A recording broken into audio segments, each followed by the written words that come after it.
impuissance. Je ne sais pas si je sais vivre. Plusieurs fois chaque jour, je devrais arrêter. L'instant qui se faufile et fuit, et désespérément me cramponner à lui. Je devrais serrer sur mon cœur les voluptés que j'ai conquises, contre les hommes et la bise, sentir en moi, autour de moi sourdre la vie, entendre murmurer dans l'espace et le temps le cantique éternel des recommencements. Tandis qu'éparpillé, distrait, hors de mon centre, je n'ai pu retenir mon esprit qui combat pour m'enlever de ça, de là, des bonheurs qui de loin sont clairs et définis, m'assient auprès de moi paraissent des brouillards. Chaque matin, je suis mordu du besoin d'aller vers un but, que mon désir découpe au lointain, dans la paix. Plus loin, toujours plus loin, la plaine reposante. Et je marche. Mais quand j'arrive, comme si j'apportais avec moi la tourmente, je trouve une prairie hérissée par le vent. Je cherche en vain la vérité. Un homme dit, elle est ici. Un autre fait signe, elle est là. Mais je ne trouve rien qu'un décalque d'eux-mêmes. Je ne sais s'il vaut mieux être un simple esprit auquel on a tracé sa route, ou celui qui s'abreuve à toutes les idées, qu'assaille tous les doutes. Je ne sais s'il vaut mieux que le monde déploie les sombres violets et le pourpre du mal, parmi quoi la bonté, pur diamant, flamboie, ou qu'il devienne sage et terne.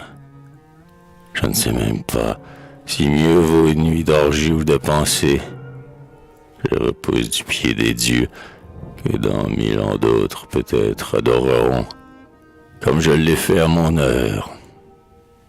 Parmi les vérités contraires, chacune calmant à son tour, je suis comme au milieu des plantes salutaires, mais dont nul ne peut me soutenir toujours. Je ne sais pas encore si je n'ai pas toujours rêvé. Tout à coup j'aperçois que jaunissent les feuilles, et je dis, c'est l'automne. Mais qu'ai-je donc fait de l'été? Je cherche alors ce qui m'advint dans le passé, la colonnade de ma vie, la volonté libre et suivie, par laquelle je fus moi-même éperdument. Les montagnes et les vallées de l'existence impérieusement dictèrent ma conduite. La faim me bouscula jusqu'au lieu d'abondance. Mon courage naquit de l'effroi d'un malheur à venir plus grand que celui du moment. Je ne sais sur quoi m'appuyer.